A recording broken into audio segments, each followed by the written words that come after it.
ധന്യ, ഇന്നലെ മുതൽ നമ്മൾ വാർത്തകൾ നിറഞ്ഞിരിക്കുകയാണ് തഹാവൂർ റാണയെ കൊണ്ടുവന്ന വിമാനത്തിന് നിരവധി പ്രത്യേകതകളുണ്ടെന്നാണ് പറയുന്നത്. ഒന്ന് പറയാമോ എന്തൊക്കെയാണ്? അതെ, റാണയെ കൊണ്ടുവന്ന വിമാനത്തിന് ഒരു എന്താ പറയുക, ഒരു കൊടും ക്രിമിനലിനെ കൊണ്ടുവരുന്ന വിമാനത്തിന്റെ ആഡംബര രീതികൾ, കാരണം അയാൾ അങ്ങനെ അത്രയും സുരക്ഷിതത്വത്തിൽ കൊണ്ടുവരാൻ കഴിയുമെന്നുള്ളതാണ്. 2013 നിർമ്മിച്ച ഗൾഫ് സ്ട്രീം G550 ആ ജെറ്റ് വിമാനത്തിലാണ് ഇയാളെ കൊണ്ടുവന്നത്. 19 യാത്രക്കാരെ ഉൾക്കൊള്ളാൻ കഴിയുന്ന ഒരു വിമാനമാണ് അത്. ഒരു ആഡംബര ക്യാബിൻ ഉണ്ട്, 9 ദിവാൻ സീറ്റുകളും 6 കിടക്കകളും ഈ വിമാനത്തിലുണ്ട് എന്നാണ് പറയുന്നത്. വ്യക്തിരക്തമായ ഓവൽ വിൻഡോകൾക്ക് പേരുകേട്ട ഈ വിമാനത്തിന് വിശാലമായ ഇന്റീരിയറുകളും അസാധാരണമായ അൾട്രോ ലോങ് റേഞ്ചുമുണ്ട്. മാത്രമല്ല wireless, internet, satellite phone connectivity, നൂതന ഇൻഫ്ലൈറ്റ് വിനോദ സംവിധാനം എന്നിവയും ഇതിൽ ഉണ്ട് എന്നാണ് പറയപ്പെടുന്നത്. നവകേരള ബസ് പോലെ. അതെ, 500 കോടി വിലമതിക്കുന്ന വിമാനം എന്നാണ് പൊതുവെ പറയുന്നത്. അതിൽ എത്രത്തോളം വാസ്തവമുണ്ട് എന്നറിയില്ല. വിമാനമല്ല, ജെറ്റിനുള്ളിലാണ് ഇയാളെ കൊണ്ടുവന്നത് എന്നാണ് പറയുന്നത്. അതായത് ജെറ്റ് ഫ്ലോറിഡയുടെ മിയാമിൽ നിന്ന് ബുധനാഴ്ച, അതായത് പുലർച്ചെ 2:15 പറന്നുയർന്നു. അതേ ദിവസം തന്നെ വൈകുന്നേരം 7 മണിക്ക് റൊമാനിയയിലെ ബുക്കാറസ്റ്റിൽ ലാൻഡ് ചെയ്തു. തുടർന്ന് വിമാനം റൊമാനിയയിൽ തലസ്ഥാനത്ത് ഏകദേശം 11 മണിക്കൂർ നിർത്തിവെച്ചു. തുടർന്നാണ് ന്യൂഡൽഹിയിലേക്ക് പുറപ്പെട്ടത്. അത് വലിയ സുരക്ഷയോടെയാണ്. അതായത് ഇയാളുടെ അനുയായികൾ പുറത്തുള്ളത് കൊണ്ട് എന്തെങ്കിലും സംഭവിക്കുമോ, ഏതെങ്കിലും തരത്തിലുള്ള ആക്രമണങ്ങൾക്ക് നടത്തുമോ എന്നൊക്കെയുള്ള ഒരു ഭയം സ്വാഭാവികമായിട്ട് കേന്ദ്ര സർക്കാർ ഉണ്ടാകുമല്ലോ. 64 വയസ്സാണെങ്കിലും ഇയാൾ ഈ ലക്ഷറി തൊയ്ബയുടെ പരിശീലന ക്യാമ്പുകളിൽ പങ്കെടുത്തിട്ടുണ്ടെന്നാണ് പറയുന്നത്. അപ്പോൾ ഒരുപാട് പേരുമായിട്ട് ഇയാൾക്ക് ബന്ധം കാണും. പിന്നെ കേരളത്തിൽ വന്നു തന്നെ തീവ്രവാദ റിക്രൂട്ട്മെന്റിനാണെന്ന് പറയപ്പെടുന്നു. അത് സ്ഥിരീകരിച്ചിട്ടില്ല. അതിന്റെയൊക്കെ അന്വേഷണത്തിലാണ് NIA.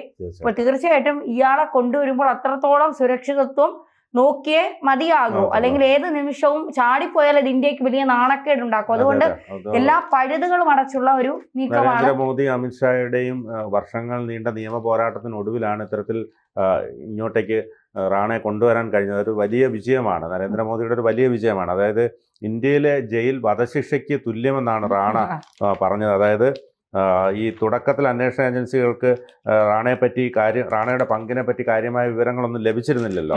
US ഹെഡ്ലിയും റാണയും പിടിയിലായതിനെ തുടർന്ന് ഇരുവരെയും പ്രതി ചേർക്കുകയായിരുന്നു. ഇന്ത്യക്ക് കൈമാറുന്നതിനെതിരെ റാണ US കോടതികളെ സമീപിച്ചെങ്കിലും ഫലമുണ്ടായില്ല. അതായത് ഇന്ത്യക്ക് കൈമാറിയാൽ ഉണ്ടാകുന്ന ഭവിഷ്യത്തുകളെക്കുറിച്ച് റാണ മുൻകൂട്ടി കണ്ടിരുന്നു. കസബിൻ്റെയൊക്കെ അവസ്ഥ അറിയാമല്ലോ. അതുകൊണ്ട് ഇന്ത്യയിലെ ജയിൽ വധശിക്ഷയ്ക്ക് തുല്യമെന്നാണ് കോടതിയിൽ പറഞ്ഞത്. അതായത് പാർക്കിൻസൺസ്, മൂത്രാശയ ക്യാൻസർ, വൃക്കരോഗം, ആസ്മ എന്നിവയ്ക്ക് പുറമെ കോവിഡിന്റെ പാർശ്വഫലങ്ങളും തനിക്കുണ്ടെന്ന് റാണ വാദിച്ചു. അതെ അതെ. അപ്പൊ മുൻ DGP ആയിട്ടുള്ള ബെഹ്റ പോലും പറയുന്നുണ്ട് റാണയിലൂടെ പല രഹസ്യങ്ങളും അറിയാനാകും. അത് റാണയെ ദേശീയ അന്വേഷണ ഏജൻസിക്ക് ലഭിക്കുന്നതോടെ മുംബൈ ഭീകരാക്രമണ കേസിൽ പുതിയ പേരുകൾ പുറത്തു വരുമെന്നാണ് ലോക്നാഥ് ബെഹ്റ പറഞ്ഞിരിക്കുന്നത്. അതാണ് അത്. കേസിൽ 2011 NIA കുറ്റപത്രം സമർപ്പിച്ച് ഭീകരാക്രമണ കേസിൽ പങ്കാളിത്തമുള്ള ചിലർ ഇപ്പോഴും പാകിസ്ഥാനിലും ഇന്ത്യയിലും ഉണ്ടെന്നാണ് ബെഹ്റ പറയുന്നത്. അത് വളരെ ഗൗരവമായ കാര്യം. അതെ, അത് മാത്രമല്ല ഇവരെ സംബന്ധിച്ച് വിലപ്പെട്ട വിവരങ്ങൾ റാണയുടെ കൈവശമുണ്ടെന്നും പറയുന്നു. റാണയുടെ കൊച്ചി സന്ദർശനത്തിന്റെ വിവരങ്ങൾ ഹെഡ്ലിയെ ചോദ്യം ചെയ്തപ്പോൾ NIAക്ക് ലഭിച്ചെങ്കിലും കൊച്ചിയിൽ റാണ എത്തിയത് ആരെ കാണാനാണെന്നോ സന്ദർശനത്തിൻ്റെ ഉദ്ദേശം എന്താണെന്നോ അറിയില്ലായിരുന്നു. ദക്ഷിണ നാവിക ആസ്ഥാനവും ഷിപ്പ്യാർഡുമായുള്ള കൊച്ചിയുടെ പ്രാധാന്യം റാണയുടെ സന്ദർശനത്തിന്റെ ഗൗരവം വർദ്ധിപ്പിക്കുന്നു എന്നാണ് ബെഹ്റ അവകാശപ്പെടുന്നത്. മാത്രമല്ല ഇനിയിപ്പോ ചോദ്യം ചെയ്യലിലൂടെ കൂടുതൽ കാര്യങ്ങൾ അതാണ് പറയുന്നത്. ചോദ്യം ചെയ്യുമ്പോൾ ഇനി എന്ത്, ഇതാണ് മാതൃഭൂമി പറയുന്നത്. അതിൽ പറയുന്ന പ്രധാനപ്പെട്ട കാര്യങ്ങൾ: റാണയെ ചോദ്യം ചെയ്യുന്നതിൽ നിന്ന് മുംബൈ ഭീകരാക്രമണ കേസിലെ നിർണായക വിവരങ്ങൾ പുറത്തു വരുമെന്നാണ് പ്രതീക്ഷിക്കുന്നത്. ഭീകരാക്രമണത്തിൽ പാകിസ്ഥാൻ ബന്ധവും ISIയുടെ സഹായങ്ങളും എല്ലാം പുറത്തു വരാൻ ചോദ്യം ചെയ്യൽ സഹായിച്ചേക്കുമെന്ന് അധികൃതർ പറയുന്നു. ഈ പാകിസ്ഥാൻ ഇപ്പൊ നിഷേധിച്ചിട്ടുണ്ട്, ഇയാളുമായിട്ട് ഒരു ബന്ധവും ഇല്ലാതെ. 2008 നവംബറിൽ ഭീകരാക്രമണത്തിന് മുൻപായി കേരളത്തിലടക്കം റാണ നടത്തിയ സഞ്ചാരത്തെക്കുറിച്ചും വിവരങ്ങൾ ഏറിയതുണ്ട്. നവംബർ 13 മുതൽ 21 വരെ ഹാംപൂർ, ആഗ്ര, UP, കൊച്ചി, ഡൽഹി, അഹമ്മദാബാദ്, മുംബൈ എന്നിവിടങ്ങളിലായിരുന്നു റാണ സഞ്ചരിച്ചത്. നേരത്തെ പാക് സൈന്യത്തിലായിരുന്ന റാണയ്ക്ക് ISIയുടെ സഹായം കിട്ടിയോ എന്ന് വ്യക്തമാകണം. കൊച്ചിയിൽ നിന്ന് മുംബൈയിലേക്ക് ബോട്ടിൽ വരാൻ ഭീകരരെ ISI സഹായിച്ചിരുന്നു എന്ന് മുംബൈ ഭീകരാക്രമണത്തിന്റെ മുഖ്യ സൂത്രധാരനായ ഡേവിഡ് കോൾമാൻ ഹെഡ്ലി വെളിപ്പെടുത്തി. ഇനി ഇയാളെയാണ് കിട്ടാനുള്ളത്. അതെ അതെ അതെ. അതോടൊപ്പം തന്നെ ഗൂഢാലോചനയിൽ 9 വിദേശികളാ പ്രതികൾ. 2011 NIA സമർപ്പിച്ച കുറ്റപത്ര പ്രകാരം മുംബൈ ഭീകരാക്രമണത്തിന്റെ ഗൂഢാലോചന കേസിൽ റാണ ഉൾപ്പെടെ വിദേശികളായ 9 പേരാണ് പ്രതികൾ. David Coleman, Tahawwur Hussain, Hafiz Saeed, Zakiur Rehman, Sajid Majeed, Abdul Rehman Hashim, major Iqbal, major Sameer Ali, Ilyas Kashmiri. അതായത് ഇയാൾ കൊല്ലപ്പെട്ടെന്നാണ് കരുതപ്പെടുന്നത്. 2011 US-ന്റെ പൈലറ്റില്ലാ വിമാനാക്രമണത്തിൽ കൊല്ലപ്പെട്ടെന്ന് കരുതപ്പെടുന്ന ആളാണ് ഇല്യാസ് കാശ്മീരി. അതോടൊപ്പം തന്നെ മേജർ ഇക്ബാൽ, പാക് സൈനിക ഓഫീസർമാരായ ഇവർ ചാരസംഘടനയായ ISIക്ക് വേണ്ടി പ്രവർത്തിച്ചു. ഹെഡ്ലിക്ക് ഇന്ത്യയിലെത്തി വിവരശേഖരണം നടത്താൻ $25,000 നൽകിയത് ഈ മേജർ ഇക്ബാലാണ്. അതോടൊപ്പം തന്നെ സജീദ് മജീദ്, ലഷ്കർ ഇ ഭീകരൻ, ഭീകരപ്രവർത്തനത്തിന് സാമ്പത്തിക സഹായം നൽകിയതിന് പാകിസ്ഥാൻ കോടതി 15 വർഷം തടവിന് ശിക്ഷിച്ച ആൾ.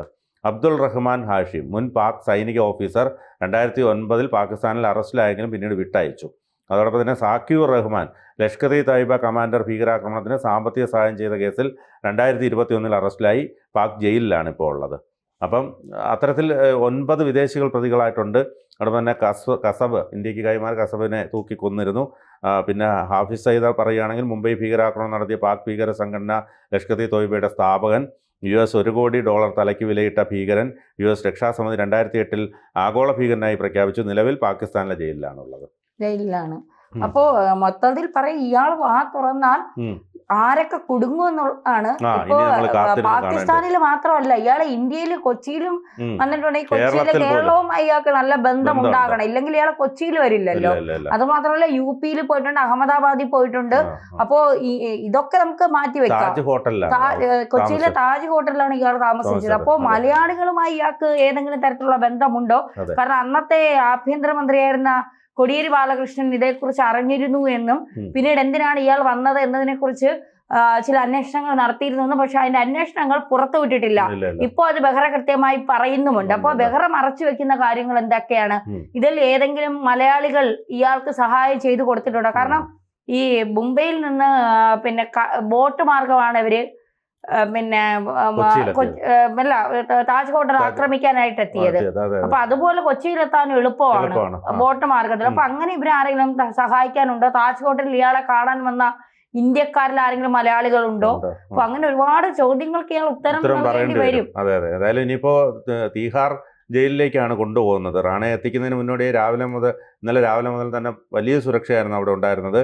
അതോടൊപ്പം തന്നെ പാലം വിമാനത്താവളത്തിലേക്ക് ഡൽഹി പോലീസിന്റെ ആദ്യ വാൻ രാവിലെ 10 മണിക്ക് എത്തി. അവിടെ റോഡുകൾ മുഴുവൻ അടച്ചു. പിന്നെ ഈ തീഹാർ ജയിലിലാണെങ്കിൽ ഒരു ഇരുട്ടറയാണ്, ഒരു കല്ലറ പോലെയുള്ളൊരു സ്ഥലമാണ്. മൊത്തത്തിൽ ഇരുട്ട് ഒരു മുറിയാണ്. അതിലായിരിക്കും റാണയെ പാർപ്പിക്കുക. അത് ഒരു വലിയ അത്തരത്തിലുള്ള ഇത്രയും വലിയ കൊടും കുറ്റവാളികൾക്ക് കൊടുക്കുന്ന ഏറ്റവും വലിയ ശിക്ഷ. അതാണ് റാണ ഇന്ത്യയിലെ ജയിൽ വധശിക്ഷയ്ക്ക് തുല്യമെന്ന് അമേരിക്കയിൽ പുള്ളി പറഞ്ഞത്. ഏതായാലും ഇത് വരും ദിവസങ്ങളിൽ നമുക്ക് കൂടുതൽ പേരിലേക്ക് ഇത് അന്വേഷണം എത്തും, കൂടുതൽ പേരുകൾ പുറത്തു വരുമെന്ന് പ്രത്യാശിക്കാം.